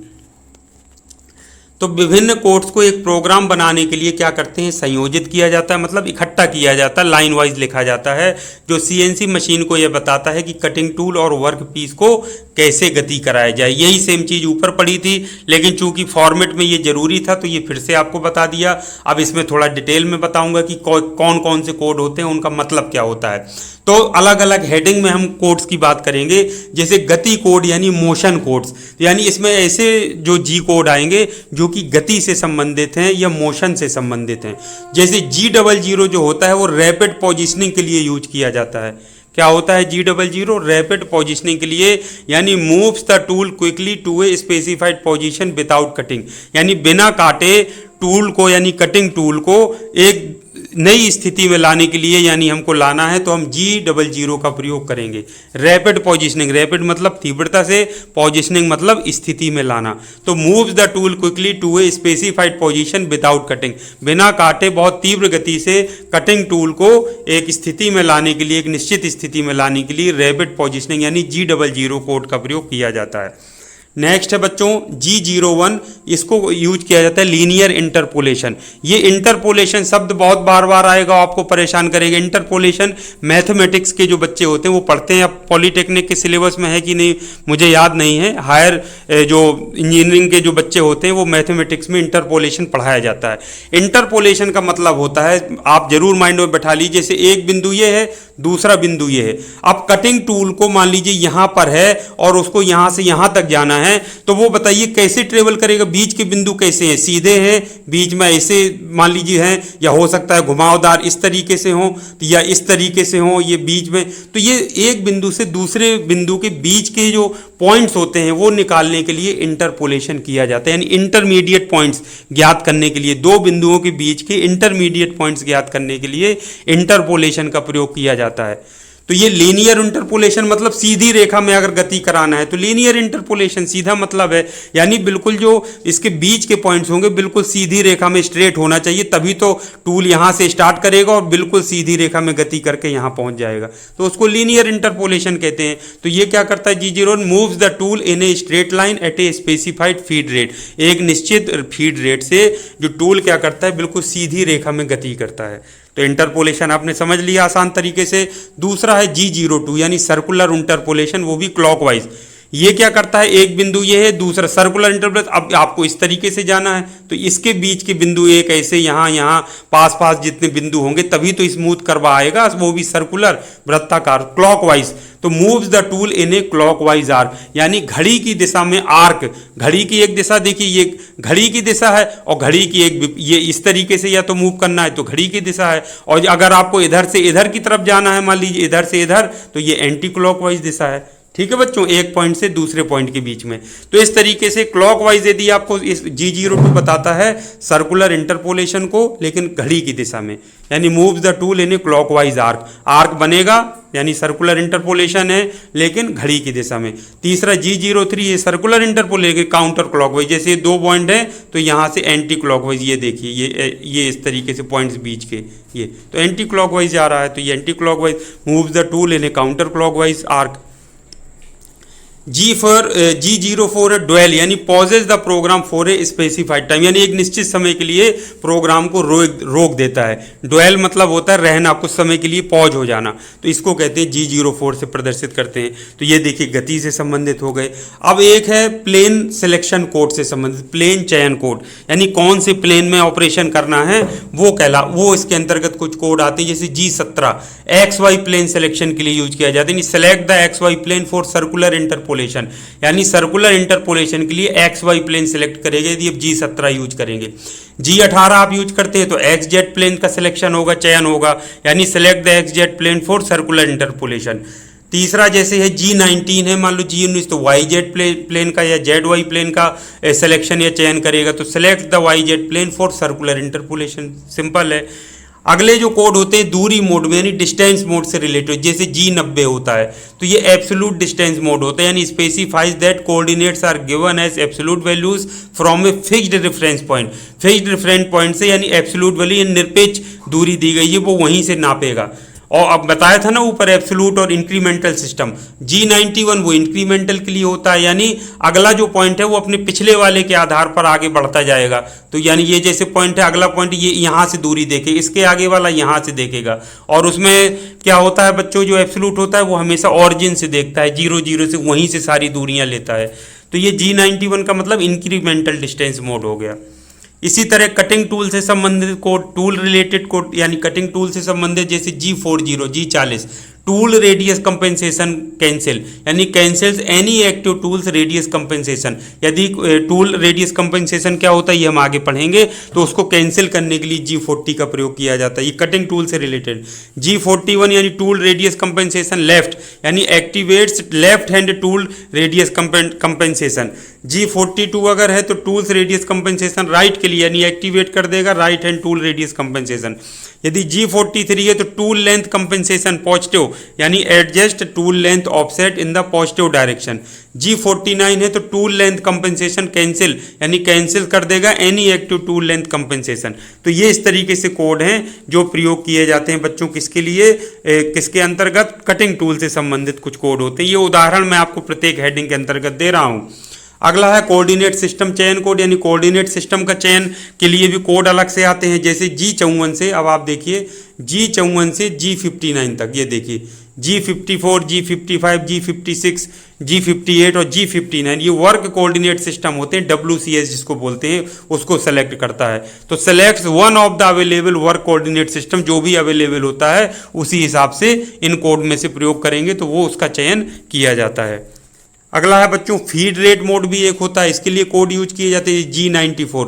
तो फीड पर मिनट मोड के लिए तो ये स्पेसिफाई करता है फीड रेट कितना होगा यूनिट्स पर मिनट, जैसे इंचेस पर मिनट में या जो भी दूरी दी गई मिलीमीटर पर मिनट में, तो इसको ये फीड रेट दिया जाता है। तो G94 से हम उसको कोड के द्वारा दर्शाते हैं। तो ये फीड रेट मोड में G94 जैसे एक उदाहरण हो गया।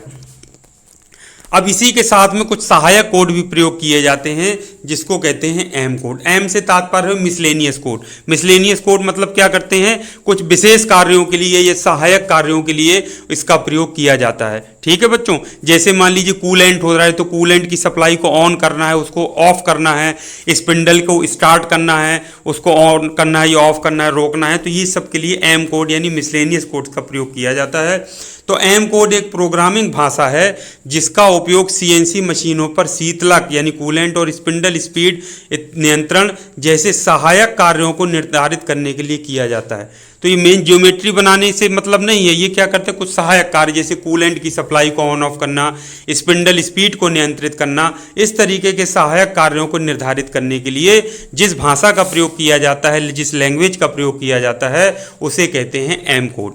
तो ये जी कोड और एम कोड मिला करके फिर एक प्रोग्राम तैयार किया जाता है जिसे हम पार्ट प्रोग्राम कहते हैं। ठीक है बच्चों, तो एम कोड कमांड आमतौर पर जी कोड प्रोग्राम में शामिल होते हैं, यानी जी कोड के साथ ही हम जो जरूरत के अनुसार एम कोड भी लिख देते हैं जहां पर भी इस तरीके के सहायक कार्य करने होते हैं। जैसे कूलेंट ऑन करना है तो वहां पर एम कोड के द्वारा दर्शा देंगे, कूलेंट को ऑफ करना है तो दिखा देंगे, स्पिंडल की स्पीड को बदलना है तो एम कोड के द्वारा दर्शाएंगे।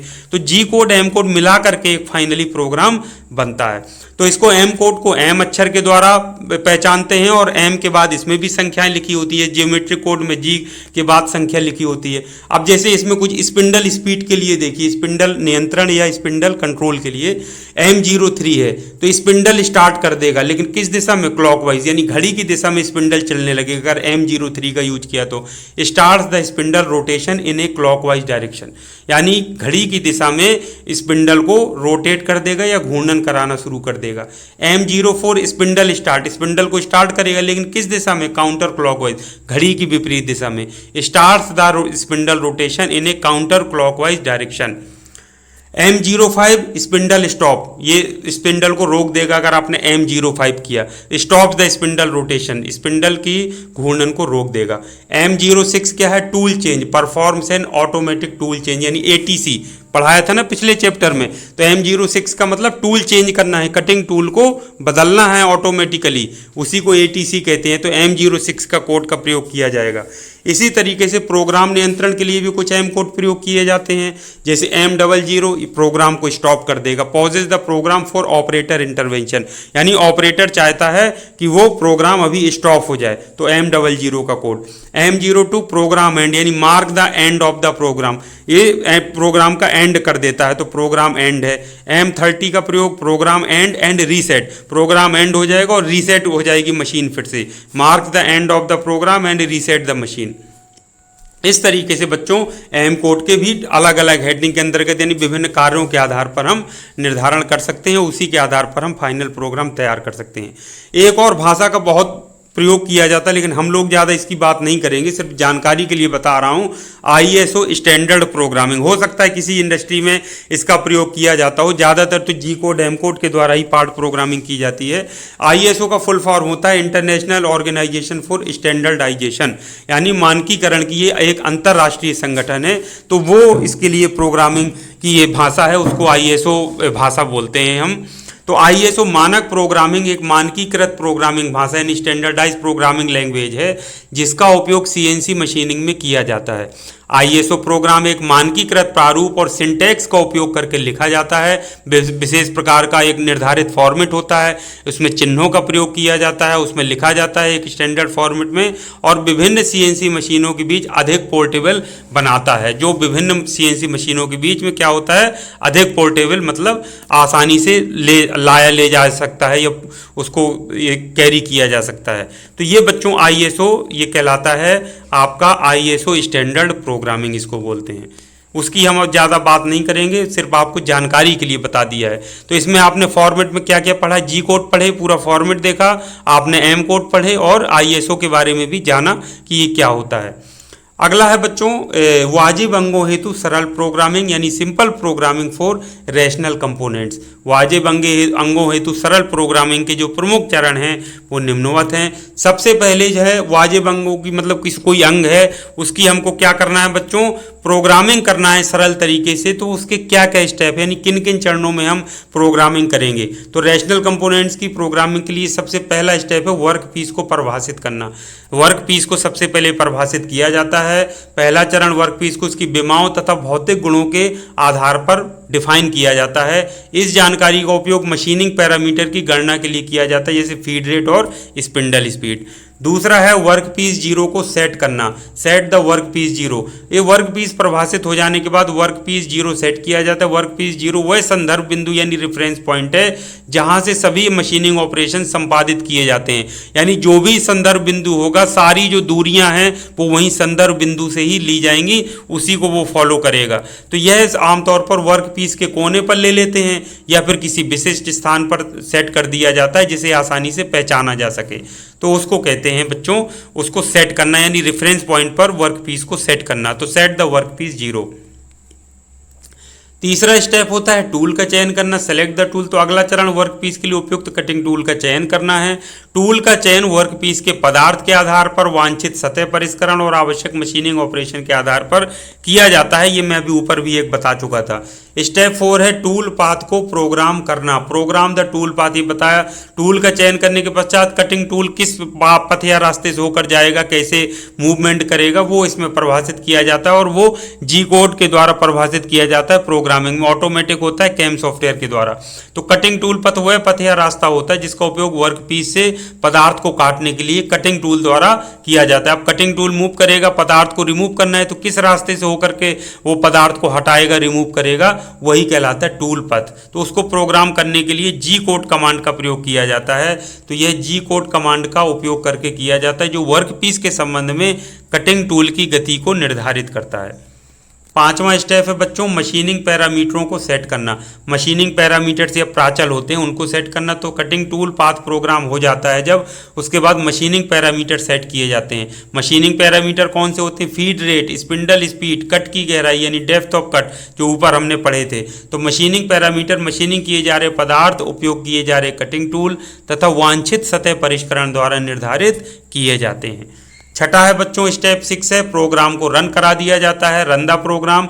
मशीनिंग पैरामीटर सेट करने के बाद सीएनसी प्रोग्राम को रन कराना मतलब चला दिया जाता है कि अब शुरू हो गया ऑपरेशन। तो सीएनसी मशीन प्रोग्राम किए गए टूल पथ का पालन करेगा और निर्धारित किए गए मशीनिंग पैरामीटर के अनुसार वर्क पीस से पदार्थ को काट करके अलग कर देगा और वांछित आकार और आकृति का क्या करेगा, पार्ट बना करके तैयार कर देगा। सातवां है अंग का सत्यापन करना। जब पार्ट बन करके तैयार हो जाएगा तो उसको नाप जोख कर लिया जाता है, वेरीफाई कर लिया जाता है कि हाँ भाई सब ठीक है कि नहीं। तो एमएमआई में जो उपकरण पड़ते हैं मापन के लिए तो उससे नापा जाता है। जैसे आपका माइक्रोमीटर का यूज करके आप देख लीजिए कि हाँ भाई ठीक बना है, जो हमने स्पेसिफिकेशंस बताए थे, तैयार किए थे, उसी के अनुसार है कि नहीं। तो एक बार मशीनिंग ऑपरेशन पूरा होने के बाद ये सुनिश्चित करने के लिए कि जो पार्ट है वो सत्यापित करना चाहिए कि वह वांछित विनिर्देशों यानी स्पेसिफिकेशन को पूरा करता है अथवा नहीं। यह माइक्रोमीटर या जो अन्य कई सटीक यानी एक्यूरेट मापन उपकरण आते हैं उनका उपयोग करके ज्ञात किया जा सकता है कि जो हम माप चाहते थे, जिस माप का हम अंग बनाना चाहते थे, पार्ट बनाना चाहते थे, वो उसी माप का बना है कि नहीं, कहीं कोई अंतर तो नहीं आया है। वो कहता है उसको वेरीफाई करना या सत्यापित करना। अगला बड़ा महत्वपूर्ण टॉपिक है बच्चों कैंड साइकिल की सहायता से part programming. Part programming using canned cycle. देखिए कैंड, अब साइकिल को चक्र कहते हैं, कैंड को अब हो सकता है डिब्बा बंद कहते हो, कैंड मतलब कैंड से बना, लेकिन आपको यही शब्द पढ़ना है। हिंदी में भी कैंड साइकिल जो लिखा है तो हिंदी में भी यही लिखना है, ये आप समझ लीजिए। साइकिल का मतलब चक्र होता है लेकिन ये आपको कैंड साइकिल ही बोलना है, इसलिए मैंने इसी शब्द को लिखा है, मैंने कुछ और शब्द का प्रयोग नहीं किया है। क्योंकि इंडस्ट्री में या कोई आपको सिखाएगा, बताएगा, पूछेगा तो कैंड साइकिल पूछेगा, ना कि उसका हिंदी रूपांतरण कि डिब्बा बंद चक्र क्या होता है या कुछ और मतलब निकल करके आता हो, तो वो तो ये कोई नहीं पूछेगा ना जानेगा, इसलिए आपको भी जानने की जरूरत नहीं। आप कैंड साइकिल को समझिए कि क्या होता है। तो कैंड साइकिल होता है दोहराए जाने वाले सीएनसी मशीन ऑपरेशन को आसानी से करने का एक तरीका है। आपको पता है जैसे एक ही जैसे ड्रिलिंग ऑपरेशन है, तो मान लीजिए मास प्रोडक्शन कहीं हो रहा है इंडस्ट्री में, तो एक ही तरह का ड्रिलिंग ऑपरेशन हो सकता है, कई सारे उसमें वर्क पीस में करना पड़े, लगातार एक लोड किया, ड्रिल किया, फिर दूसरा, तीसरा, चौथा। तो ये जो बार बार जो पुनरावृत्त होने वाले या दोहराए जाने वाले जो कार्य होते हैं उनको करने के लिए कैंड साइकिल का प्रयोग किया जाता है। कैंड साइकिल के द्वारा क्या की जाती है, प्रोग्रामिंग कर दी जाती है, तो वो बार बार क्या करता है, उसको रिपीट करता रहता है सेम कार्य को। तो जैसे कैंड साइकिल कुछ मशीनिंग कार्यों जैसे ड्रिलिंग हो गया, अब बार बार हमको ड्रिलिंग ऑपरेशन करना है, कई सारे 100 उत्पाद रखे हैं, 100 पार्ट हैं, उनमें हमको ड्रिलिंग करना है, तो बार बार वही उसी को रिपीट ही तो करना है, बदलना तो नहीं है। बोरिंग हो गया, थ्रेडिंग हो गया, पॉकेटिंग हो गया। पॉकेट का मतलब होता है एक विशेष आकृति पॉकेट टाइप की बनाई जाती है, उसको पॉकेट बोला जाता है। जैसे हमारी पॉकेट बनी होती है, शर्ट में एक अलग से एक पैच लगा दिया जाता है, तो उसी तरीके से स्पेशल एक खांचा टाइप का काटा जाता है, उसको पॉकेट बोला जाता है। पॉकेट में दिखाऊंगा आपको बनाया हुआ, जब मैं आपको सॉफ्टवेयर जो 3D मॉडल जब दिखाऊंगा तब मैं पॉकेट कैसे बनाते हैं वो मैं आपको दिखाऊंगा। तो ये दोहराए जाने वाले, तो कैंड साइकिल क्या है बच्चों, कैंड साइकिल दोहराए जाने वाले सीएनसी मशीन ऑपरेशन को आसानी से करने का एक तरीका है। कैंड साइकिल कुछ मशीनिंग कार्यों जैसे ड्रिलिंग, बोरिंग, थ्रेडिंग, पॉकेटिंग आदि को स्वचालित करता है। ठीक है बच्चों, अब इसमें कुछ और चीज़ें हम पढ़ लेते हैं। जैसे कैंड साइकिल का ये नाम इसलिए पड़ा है क्योंकि ये किसी अंग यानी पार्ट की विशेषता का निर्माण करने के लिए प्रोग्रामिंग हेतु एक संक्षिप्त तरीका प्रदान करते हैं, यानी बार बार नहीं करना पड़ता, बस संक्षिप्त तरीके से ये हम उसको रिपीट कर देते हैं कैंड साइकिल के द्वारा, वो लगातार चलता रहता है। कैंड साइकिल का एक दूसरा नाम भी है, एक निश्चित चक्र या फिक्स्ड साइकिल बोलते हैं, ये पढ़िए आप। फिक्स्ड साइकिल में पता है ना, निश्चित होता है, यानी उसी को रिपीट करना है खाली, इसलिए इसका नाम फिक्स्ड साइकिल भी है के रूप में भी इसको जाना जाता है। तो इसमें क्या है, कैंड साइकिल आमतौर पर सीएनसी मशीन के नियंत्रक यानी कंट्रोलर में प्री प्रोग्राम करके पहले से ही वो स्थायी रूप से रख दिया जाता है, यानी संग्रहित होता है और उपयोगकर्ता द्वारा इसे बदला नहीं जा सकता है। ठीक है बच्चों, यानी वो पहले से उसकी जो मेमोरी है उसमें पहले से सेव कर दिया गया है कि रिपीट का ऑप्शन जैसे ही दबाया जाए तो वो पूरा फिर से वो मशीन उसी ऑपरेशन को रिपीट कर दे। ड्रिलिंग ऑपरेशन के लिए जैसे कैंड साइकिल हुआ तो ड्रिलिंग ऑपरेशन उसी को बार बार रिपीट करता रहे, तो वो उसकी मेमोरी में संग्रहित हो जाता है और इसे उपयोगकर्ता द्वारा बदला नहीं जा सकता है। अब ये कैंड साइकिल की प्रोग्रामिंग में शामिल कुछ चरण देख लीजिए। जैसे स्टेप 1 है उपयुक्त कैंड साइकिल का चयन। उपयुक्त का मतलब जैसे ड्रिलिंग करना है तो ड्रिलिंग कैंड साइकिल का यूज करेंगे, अगर आपको बोरिंग करना है तो बोरिंग कैंड साइकिल का, या कोई भी ऑपरेशन जिसको दोहराना है तो उसके लिए उसी कैंड साइकिल का हम चयन करते हैं। तो पहला चरण मशीनिंग ऑपरेशन हेतु उपयुक्त कैंड साइकिल का चयन करता है। उदाहरण के लिए यदि आप ड्रिल कर रहे हैं तो ड्रिलिंग कैंड साइकिल का प्रयोग कर लीजिए, चयन कर लीजिए। दूसरा है पैरामीटर्स को परिभाषित करना, डिफाइन द पैरामीटर। विभिन्न पैरामीटर्स होते हैं जैसे कि छिद्र का व्यास, गहराई और स्थिति, तो इनको परिभाषित करने की आवश्यकता होती है। ये पैरामीटर जी कोड कमांड का उपयोग करके निर्धारित किए जाते हैं। तीसरा स्टेप है बच्चों कैंड साइकिल को प्रोग्राम करना। पैरामीटरों को परिभाषित करने के पश्चात उपयुक्त जी कोड कमांड का प्रयोग करके कैंड साइकिल को प्रोग्राम कर सकते हैं। कैंड साइकिल स्वचालित रूप से परिभाषित पैरामीटर के आधार पर निर्धारित मशीनिंग ऑपरेशन करते हैं। स्टेप 4 है बहु विशेषता की पुनरावृत्ति करना, यानी रिपीट फॉर मल्टीपल फीचर्स। बता दिया कि जैसे एक ही मशीनिंग ऑपरेशन को किसी वर्क पीस पर कई बार करने की आवश्यकता है तो कैंड साइकिल की सहायता से आसानी से दोहराया जा सकता है, रिपीट किया जा सकता है। 5वां है बच्चों प्रोग्राम का सत्यापन करना, यानी वेरीफाई द प्रोग्राम। प्रोग्राम पूरा हो जाने के पश्चात ये सुनिश्चित करने के लिए पार्ट या अंग को सत्यापित करना चाहिए कि यह वांछित भी निर्देशों को पूरा करता है अथवा नहीं, यानी जो स्पेसिफिकेशन तय किए थे उसी हिसाब से बना है कि नहीं। यह माइक्रोमीटर या गेज जैसे सटीक उपकरणों का प्रयोग करके किया जा सकता है। तो ये हो गया। अब ये लास्ट हेडिंग की तरफ हम बढ़ रहे हैं जो कि सिलेबस में जैसे सब रूटीन्स, डू लूप्स क्या होता है, tool offset, cutter radius compensation, wear compensation, जैसे टूल ऑफसेट हम पढ़ चुके हैं, बाकी ये सब एक बार देख लेते हैं। पहला है सब रूटीन्स।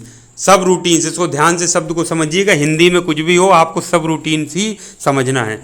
तो किसी जटिल मशीनिंग ऑपरेशन को छोटे छोटे टुकड़ों में तोड़ना जिससे उन्हें आसानी से मैनेज किया जा सके, यही प्रक्रिया सब रूटीन कहलाती है। ठीक है बच्चों, बिल्कुल सरल तरीके से इसको नोट कर लीजिए। कोई जटिल मशीनिंग ऑपरेशन है तो उसको हम क्या करते हैं, छोटे छोटे टुकड़ों में तोड़ लेते हैं जिससे उनको आसानी से उनका प्रबंधन किया जा सके या उनको मैनेज किया जा सके। यही प्रक्रिया कहलाती है सब रूटीन। अब इससे फायदा क्या है, सब रूटीन की सहायता से पार्ट प्रोग्राम को सरल और पढ़ने योग्य बनाया जा सकता है। पार्ट प्रोग्रामिंग कोई जटिल मान लीजिए पार्ट प्रोग्राम बनाना है, बहुत जटिल है, तो उसको एक साथ ना बना करके छोटे छोटे टुकड़ों में तोड़ करके फिर हम बनाते हैं, उनको आसानी से मैनेज किया जा सकता है, सरल और पढ़ने योग्य बनाया जा सकता है, कोई भी फिर उसको समझ सकता है। ये प्रक्रिया कहलाती है सब रूटीन। उदाहरण के लिए एक छिद्र को ड्रिल करने के लिए सब रूटीन बनाया जा सकता है और उसके बाद कई छिद्रों को ड्रिल करने के लिए उस सब रूटीन का प्रयोग किया जा सकता है। तो ये आपने देखा कि इस तरीके से सब रूटीन के द्वारा हम क्या काम कर सकते हैं। अगला है डू लूप। लूप का मतलब होता है बच्चों एक बंद कोई चीज जैसे करना, तो डू मतलब उसको दोबारा करना। तो डू लूप एक ऐसा तरीका है जिससे पार्ट प्रोग्राम में कोड के एक ब्लॉक को कई बार दोहराया जा सकता है। तो कोड का हमने अगर एक ब्लॉक बना लिया, उसमें लिखा है, तो उससे डू लूप का मतलब उसी के लिए बार बार दोहरा सकते हैं। तो डू लूप एक ऐसा तरीका है जिससे पार्ट प्रोग्राम में कोड के एक ब्लॉक को कई बार दोहराया जा सकता है। कोड के ब्लॉक बने होते हैं, जब आप किसी पार्ट प्रोग्रामिंग को देखेंगे तो उसमें कई सारे कोड के ब्लॉक होते हैं, तो उन्हीं कोड के ब्लॉक को यदि दोहराना है तो डू लूप का प्रयोग किया जाता है। यह उन ऑपरेशनों के लिए उपयोगी हो सकता है जिनमें कई पास या दोहराव की आवश्यकता होती है। कई पास मशीनिंग पास दिया जाता है ना, या फिर दोहराव यानी रिपीट किया जाता है, तो वहाँ पर डू लूप का प्रयोग किया जाता है। डू लूप का मतलब किसी लूप के लिए उसको दोहराना, दोबारा करना, बार बार करना। एक जैसे उदाहरण आप समझिए, उदाहरण के लिए पॉकेट मिलिंग हेतु डू लूप का उपयोग किया जा सकता है। अब जैसे एक पॉकेट बनाना है तो मान लीजिए कटिंग टूल यहाँ से गया, यहाँ से गया, यहाँ से गया, एक बार गया, अब इसको फिर और गहराई में गुजारना है तो और गहरा हुआ, फिर यही पथ घूमेगा, फिर गहरा, फिर घूमता रहेगा तब तक कि एक निश्चित गहराई में उसको काट ना दे। तो ये डू लूप का प्रयोग करके एक बार जैसे पॉकेट बनाना है कोई, तो एक बार वो घूमा पॉकेट बनाने के लिए, फिर रिपीट किया, फिर गहराई में गया, वो फिर काटा, फिर, तो तब तक हम उसको रिपीट करते रहेंगे जब तक कि वांछित गहराई जितनी हम चाहते हैं उतनी गहराई का पॉकेट ना कट कर दे। तो इसको कहते हैं बच्चों डू लूप। तो आपने देखा डू लूप के द्वारा किस तरीके से हम क्या कर सकते हैं, रिपीट कर करके कोई पॉकेट जितनी गहराई की काटना है हम उसको कट कर सकते हैं। अगला है टूल ऑफसेट। यह भी मैंने आपसे टूल ऑफसेट से मतलब टूल का मतलब कटिंग टूल और वो वर्क पीस के बीच की दूरी को टूल ऑफसेट कहते हैं। टूल ऑफसेट का उपयोग यह सुनिश्चित करने के लिए किया जाता है कि मशीनिंग ऑपरेशन के लिए कटिंग टूल सही ढंग से स्थित है या नहीं है। टूल ऑफसेट सेट करके हम ये सुनिश्चित कर सकते हैं कि सीएनसी मशीन कटिंग टूल को वर्क पीस के सापेक्ष सही स्थिति में ले जाए। टूल ऑफसेट का उपयोग टूल की लंबाई, टूल का व्यास या टूल आकार में अंतर को समायोजित करने के लिए किया जा सकता है। अगला है बच्चों कटर त्रिज्या क्षतिपूर्ति, कटर रेडियस कंपेंसेशन। ठीक है बच्चों, कटर त्रिज्या क्षतिपूर्ति का उपयोग कटिंग टूल आकृति की भरपाई के लिए किया जाता है जब घुमावदार सतहों पर मशीनिंग किया जाता है। तो घुमावदार सतहों पर मशीनिंग करने के लिए कटर त्रिज्या क्षतिपूर्ति या कंपेंसेशन का प्रयोग किया जाता है। तो कटर त्रिज्या क्षतिपूर्ति मान देकर सीएनसी मशीन कटिंग टूल की आकृति की भरपाई के लिए कटिंग टूल पथ को स्वचालित रूप से समायोजित या एडजस्ट कर सकती है। जब कटर जो है किसी घुमावदार सतह पर घूम रहा होता है तो उस समय इस कंपेंसेशन को दिया जाता है ताकि वो सही तरीके से क्या कर सके, कटिंग कर सके। तो वो एडजस्ट ऑटोमेटिकली उसको कर लेता है। ये अगर हम उसको ये मान दे देते हैं कटर त्रिज्या क्षतिपूर्ति या कटर रेडियस कंपेंसेशन। अगला है घिसाव क्षतिपूर्ति या वेयर कंपेंसेशन। नाम से पता चल रहा है कि जब कटाई करता रहेगा तो जो कटिंग टूल होता है वो घिस जाता है, तो उसको कंपेंसेट करने के लिए इसमें वेयर कंपेंसेशन दिया जाता है, घिसाव क्षतिपूर्ति। तो समय के साथ कटिंग टूल की घिसाई के कारण मशीनिंग पैरामीटर जैसे स्पिंडल स्पीड, फीड रेट को समायोजित या एडजस्ट करने की आवश्यकता होती है, जिसके लिए घिसाव क्षतिपूर्ति या वेयर कंपेंसेशन दिया जाता है। तो कटिंग टूल के प्रदर्शन की निगरानी करके और फीड रेट या स्पिंडल स्पीड को उसी के अनुसार समायोजित या एडजस्ट करके यह सुनिश्चित कर सकते हैं कि कटिंग टूल लंबे समय तक अपने काटने के प्रदर्शन को बनाए रखता है। तो ये बच्चों वेयर कंपेंसेशन या जो घिसाव जो क्षतिपूर्ति है वो दिया जाता है, क्योंकि टूल क्या होता है काम करते करते घिस जाता है, उसी की क्षतिपूर्ति या कंपेंसेट करने के लिए ये घिसाव क्षतिपूर्ति या वेयर कंपेंसेशन दिया जाता है। ठीक है बच्चों, तो आपने समझ लिया कटिंग टूल की यदि प्रदर्शन की हम निगरानी करके और फीड रेट हो गया, स्पिंडल स्पीड हो गई, ये जो कटिंग पैरामीटर्स होते हैं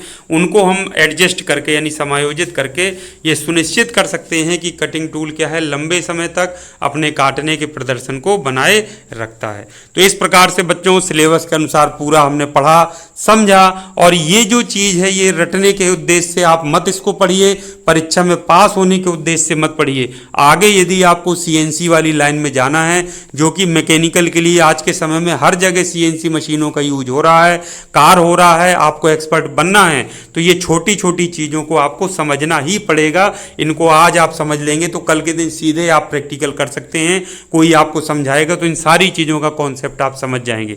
तो बच्चों आगे सीखने के पर्पज से जो विषय को, इसके प्रत्येक चैप्टर्स को और टॉपिक को अच्छे से जरूर पढ़िए। और समय होता, विस्तार होता तो मैं और विस्तार से पढ़ाता, लेकिन सीमित समय को देखते हुए मैंने आपको पूरा सिलेबस के अनुसार टॉपिक्स को समझाने का प्रयास किया है। तो इसी तरीके से मेहनत से पढ़ाई करते रहिए, हम नेक्स्ट चैप्टर से कंप्लीट करते रहेंगे। Thank you very much. आप सभी का दिन शुभ हो।